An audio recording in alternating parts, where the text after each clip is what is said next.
get a small team together of people, like-minded people, who are passionate about your film. You write from your heart and passion and instinct first and foremost. You're going to tap into some universal stuff. Don't show guns. Comedy tells the truth, and specifically it tells the truth about people. There's a lot of talented people that never make it because they don't understand the business. So you're shooting your film and you want to get some really cool drone shots. Well, there's a lot more to it than you may think. Chris Laforet joins us today. He's an FAA registered drone pilot.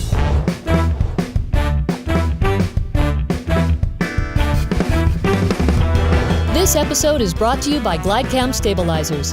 A GlideCam on your production means smooth, flowing shots with easy operation. Go to glidecam.com to find out more.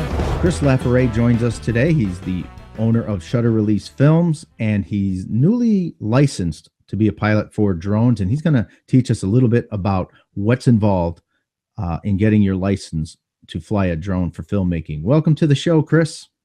Thank you for having me on. All right, let's talk a little bit about the different types of drones and what's involved with the licensing process. Yeah, well, I suppose you'll have all sorts of folks dialing in.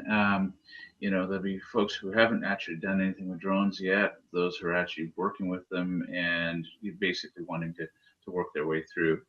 And so a few things I want to kind of go over. First of all, if you're new to it, I would say get you a toy drone. These are great to learn the controls, because the nice thing about all of these drones is the controls behave the same. While these have a lot of GPS controls, etc., there are times you're going to get yourself into trouble and you may need to know how to fly by stick. So, it's much better to deal with something that you don't mind wrecking a couple times. These blades are cheap and everything. And you really can learn a lot of really neat tricks with it. So that's the first thing I'd say. If you're already flying a drone, then you need to kind of determine what you want to do. Do you want to fly for fun and continue flying for fun, or do you want to fly for profit? And the FAA is very specific about profit. As soon as you take to the air and you film something that you make money on, or even exchange services for, that is considered profit. So if you're an indie filmmaker, you make your own films, you are just feeding yourself stuff, or you're feeding stuff for free to someone, then you can stay a hobbyist for now. That may change over time. So once you decide if you want to fly for fun or for profit, then you need to understand that when you do get a drone, you have to register it, and there are two different registration paths. So here's my first drone. You should recognize this. I've had this for 2.5 years, and that one is registered for fun. It has a registration tail number that is for hobby. This is the newer drone, and this one is commercial only. Doesn't mean I can't fly it for fun, but it's registered as a commercial drone. So you have to make that decision at the point of registering your drone. Now, a couple things about flying for fun. Flying for fun doesn't mean you can do whatever you want to do. You really need to understand the rules of the air and what basically no-fly zones are, and the fact that if a helicopter is coming your way, you need to get out of the way. You need to, get to the ground as soon as you can, or whatever. You need to understand those rules. And there are a lot of really neat websites out there that can, kind of get you up to speed on what you need to do. If you're going to be in the air, you need to be a good steward of what you're doing, essentially. We've already seen a lot of bad press from people doing crazy things. And, we don't need to have more of that, because the more of those occurrences that occur, before we know it, we're going to be regulated to death. It's a fun thing to do. Flying a drone is loads of fun. And of course, for filmmakers, we can get some really neat shots that we couldn't afford otherwise. What are the difference with between the two drones that you just showed us, the hobby one, which is a DJI, and the bigger drone? I'm unfamiliar with that larger also drone. DJI. This is an Inspire. Actually, this is the Phantom 2. You can actually buy its progeny, should I say. There's a Phantom 3 and the Phantom 4 available even from box stores like Best Buy. You're getting in and out for maybe a little over $1,000, and you know, this is a great drone. Now, the Phantom 2, when I first started, used the GoPro camera, and the issue with the GoPro, of course, is it's kind of fisheye, so you have to be able to control that. The Phantom 2 didn't have forward vision. We added forward vision relatively recently to it, and my wife and I actually had a load of fun soldering and all the wonderful things that you do to drone to get it where you want it. But the newer drones, the 3 and the 4, have built-in integrated cameras. The 4 actually has an anti-collision system. If you're going forward towards a building, it will sense it and stop. And there's some really neat technology changes there. Actually, all the new Phantoms, the 3 and the 4, as well as the Inspire here, pretty well use the same software. The controllers look the same, and there are very few differences between them. You use the Go app from the DJI, and they pretty well give you the same functionality. So you learn to fly in one, you can fly the others pretty well. The biggest difference, of course, with Inspire is it is a bigger drone, and it has a lot more camera choices. And the main reason I picked this was the camera. And here is the massive camera that it's got. I don't know if you can see clearly, but basically this is the X5R RAW. It will shoot full RAW footage, 4K, and it will also do 16 megapixel pictures.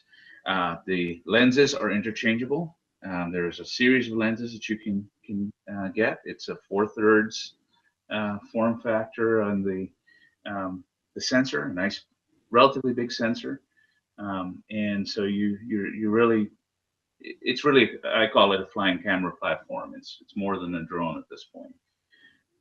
So that's basically it, and it makes sense, a flying camera platform for a commercial drone. Yeah. So as far as filmmaking goes, the Inspire is probably the better choice. You can't afford it. Are there people out there flying these things, renting them out? How's that work? I really don't know. I don't know about rentals. I've never looked into that. Well, I guess renting the pilot also, Well, yes. Yeah, they're actually groups, and then, they get much bigger. The rule is any drone that's larger than this, as long as it weighs 0.55 pounds up to, but not including 55 pounds, is considered an SUAS by the FAA. So you get these nice big octocopters, which the filmmakers are using, that will haul up a red camera and so on. And yes, those are definitely rentable. And quickly, what was the process to get licensed? So the process is, of course, study and prepare for an FAA exam. The FAA exam is a cut down version of basically the ground exam for pilots, with some additional sections that are specific to drones. The way I went about it, and I think it's the best way to approach it, unless you have a lot of time, is to get into one of the ground schools that offer the training. I put one weekend in, got actually some good hands-on with the newer DJI drones. I didn't have my Inspire yet, and then the next day was just concentrated ground school. And having a pilot, and I had a pilot teaching us, a real pilot, was really beneficial, because they teach you how to think through the issues. A lot of the questions that you see will require you to apply thought. You can't just say, oh, it's A, it's C, it's B, it's whatever. You have to kind of think through some of the scenarios. One of the things that you really learn too is really how to deal with weather. Weather is a critical thing to understand, and how to read the weather, the METARs and the TAF reports and so on. How to plan for your flight, how to read the maps, the sectional maps, and know what airspace is what. And you know, if you're going to fly in specific airspace, you have to get ATC clearance, and that's true for anyone. It doesn't matter if you're a hobbyist. If you want to go over to a major airport area and fly, you need clearance. Otherwise, you know, you're in violation of that airspace. So having a pilot really makes a difference. But the FAA test is actually conducted as a computer-based test. You go to a testing center, they set you up with the computer, and you have some handouts where you can have maps and so on. And then you just work through the test. You have 2 hours to work through it. And a lot of the questions come from the sectional maps. You need to be able to show that you understand how to read them. Weather questions are important. The questions on how to deal with issues, there's several things that the acronyms, I'm safe is one of them, to check your own health, and the pilot, as well as the you know, as well as how to deal with crew, how to deal with issues, how to deal with someone who says, well, I don't care if there's danger, go fly. You know, you have to be able to deal with those issues and do the pushback. No, we don't fly in these conditions, and here's why. Understanding how to track your flights. You remember, you really need to log your flights. You need to do your pre-work. You have to understand something. Most folks don't even realize it. There are things called NOTAMs, and they're TFRs. NOTAMs are notices to airmen, which indicate problems that are out there. You learn how to read those and find them. And TFRs are temporary flight restrictions. For example, we had a presidential candidate just come through near here this week, and there was a TFR actually on all UASs on a three nautical mile radius of an area, and you could not go fly there. Actually, at that point, if you flew there, it was, you know, it's beyond just having someone come slap your wrist. You're going to be really investigated. So you learn how to look these things up. You learn how to do that in your pre-flight planning, and then, you know, go out and fly a good mission. The important thing to understand is if you are shooting commercially, you have to have a pilot in charge. The pilot in charge is not necessarily the person who is controlling the bird. You can have a pilot. The actual operator. And as long as the pilot in charge is monitoring what's going on and can take the controls if needed, someone else can fly, as long as you are of the right age, and you know how to fly. And the other thing that you have to understand is that you can fly beyond your line of sight as a pilot in charge. And it's one of the biggest things. People say, well, I want to film this section, but it's not in line of sight. Well, the way you handle that is you use what's called visual observers. You have one or more people, and you know, you have to have communication through radio. They have to be able to say, okay, I've got the drone, it's gone out of your sight, now it's in mine. Hey, watch out, duck, there's a helicopter. But you know, all of these things you learn in the ground school, and it's really helpful. And you know, it's very helpful for mission planning. And if somebody has any questions, can they directly talk to you, Chris? Because most definitely. This is a lot more involved than even I thought. So Yeah. How can people get a hold of you? Email address is the best way, chris.laforet@shutterreleasefilms.com. All right. And I'm diligent in responding, so feel free to shoot me questions. One more point: it doesn't matter why you fly or how you fly, never fly above your abilities, and that's something that we need to really have a discipline on. If you don't feel comfortable with the flight, don't do it, because ultimately that's when accidents can happen, and accidents are bad for our industry. So. That's true. And you see a lot of people, they get these out of the boxes and they're not afraid. And, they send it up in the air. And at the end of the day, it's still a 5-pound rock falling out of the sky. Yeah. An expensive rock, but. Well, that's exactly it. Actually, one of the rules is you're not allowed to fly over people's heads unless they've been briefed. And so, obviously if you're with a film crew, you brief them, but they're going to have to assume that risk. So, yeah, of course, you know what the most dangerous words are in English anyway, but especially with flying. Look out. Watch this. Watch this. Watch this. I know. Somebody says, watch this. You're going, don't do it.